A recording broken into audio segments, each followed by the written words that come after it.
Vice President Pence, thank you so much for being here. Thank you both for having me on. I want to start with one of these top stories that we're following today, which has to do with the pressure campaign from the White House when it comes to the Federal Reserve. And now you told Bloomberg Television last month that the president ought to be able to express himself when it comes to the Fed. But I want to get your thoughts on these latest allegations against Fed Governor Lisa Cook. What's your level of concern now, if at all, when it comes to central bank independence as we see the scrutiny widen?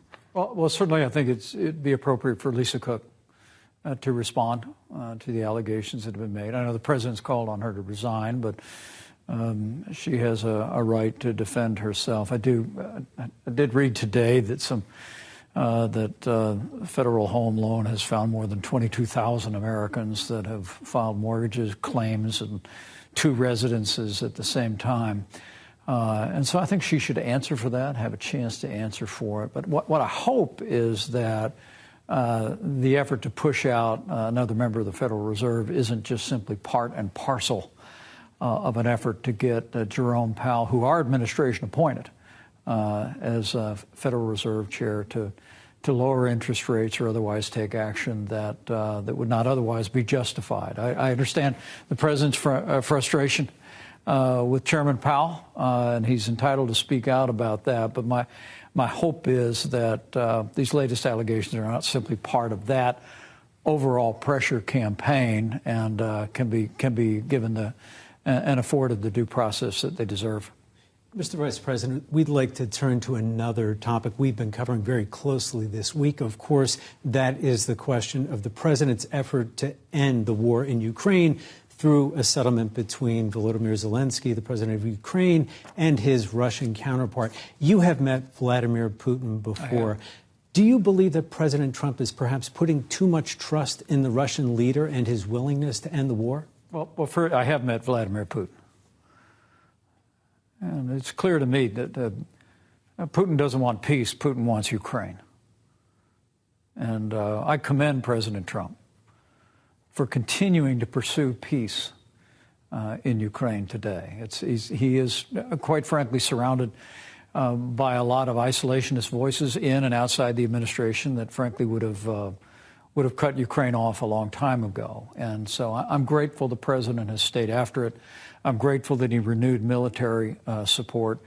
And I commend him for meeting with President Putin and meeting with President Zelensky and our European allies. But, Michael, I think one thing is missing, and that is I believe the time has come for the United States Senate to enact those strong secondary sanctions against Russia and send them to the president's desk. I believe that would strengthen the president's hand. With a waiver authority that are built into those sanctions, the president could implement them or not implement as he saw fit. But my deep conviction, having studied Vladimir Putin and having spoken to him and told him things he didn't want to hear, is Putin's not going to stop until he's stopped.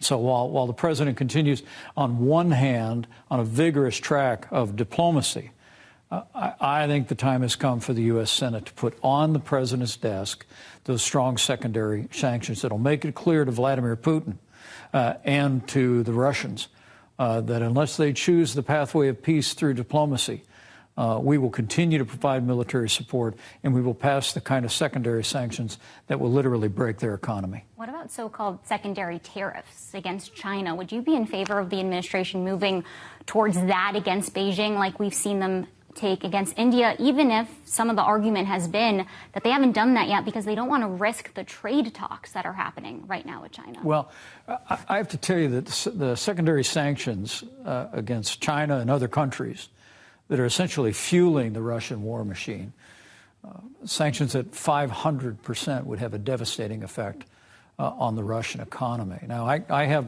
plenty of reasons to support strong tariffs against China. During our administration, we changed the national consensus on China. We imposed $250 billion in tariffs, and we brought China to the negotiating table for that phase 1 trade deal in 2020. So I think we have to be really strong on China after years of trade abuses.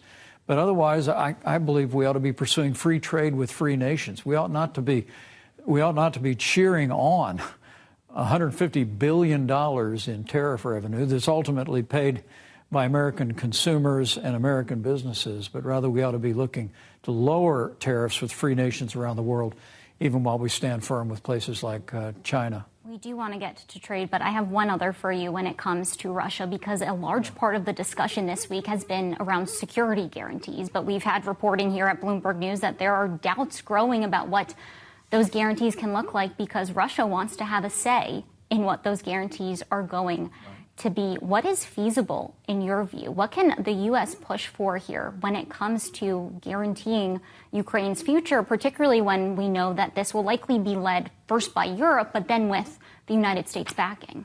Well, the president's taken NATO membership off the table, which he's entitled to do. But I don't know why the United States has given the Russians veto authority over who joins NATO. That's our security alliance. But be that as it may, I think the security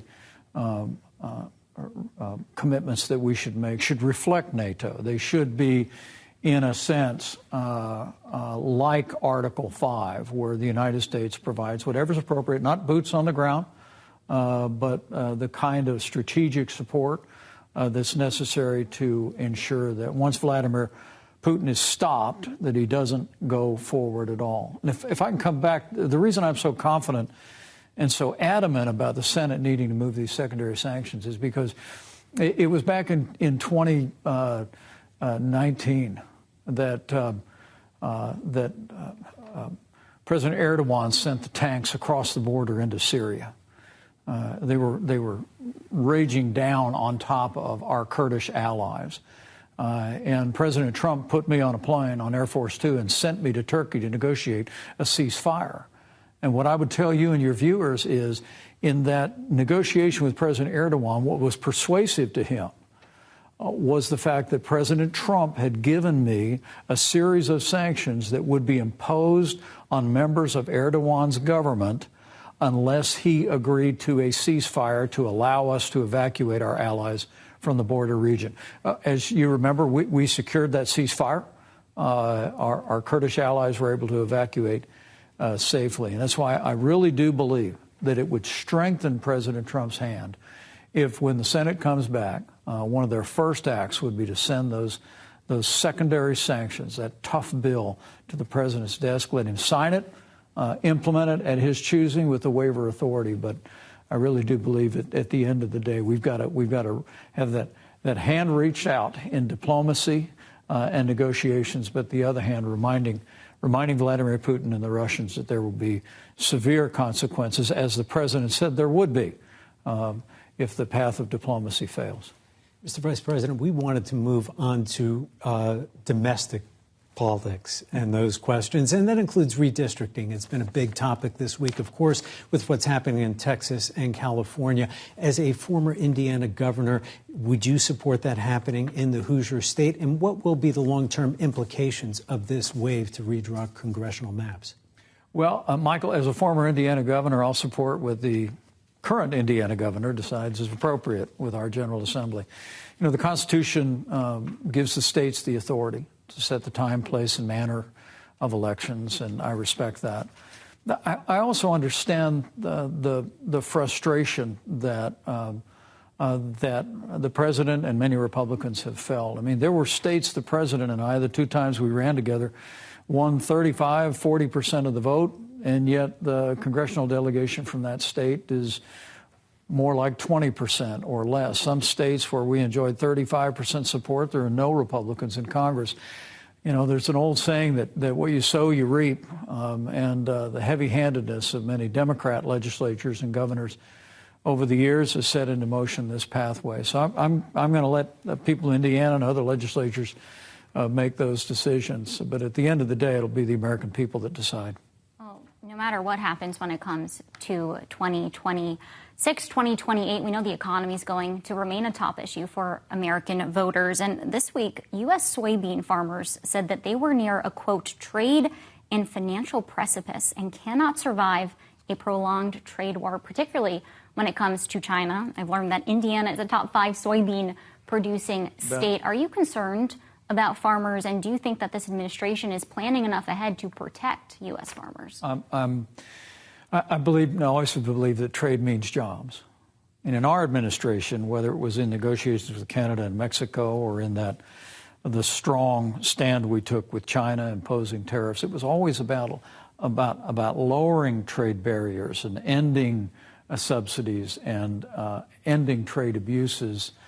Well, my concern about, and I think it's a concern of many farmers in Indiana and all across the heartland, is that what's emerging from this administration are broad-based unilateral tariffs that are being imposed on friend and foe alike. And that's not leverage, that's industrial policy.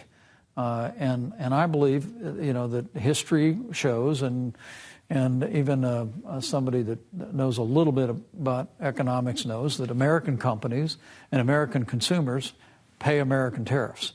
I mean, some of countries around the world that export to us will take a small reduction of their price, but in the main, Americans pay that cost. And it's particularly meaningful for farmers who understand that when there's tariffs that are imposed on imported agricultural goods here, they also always result in retaliation by those markets around the world. So, again, my belief has always been that free trade with free nations. Let's stand strong on trade abusers like China around the world, but let's look to lower tariffs, lower non-tariff barriers, and that way we'll win in the city and on the farm. Mr. Vice President, you brought up industrial policy, and we wanted to ask you about some headlines that we have seen and broken here at Bloomberg News about some industrial policy moves. This includes the possibility that the U.S. government may take a stake of up to 10% in Intel Corp, the iconic American chip maker, as well as take a 15% cut of sales of Nvidia AI chips to China.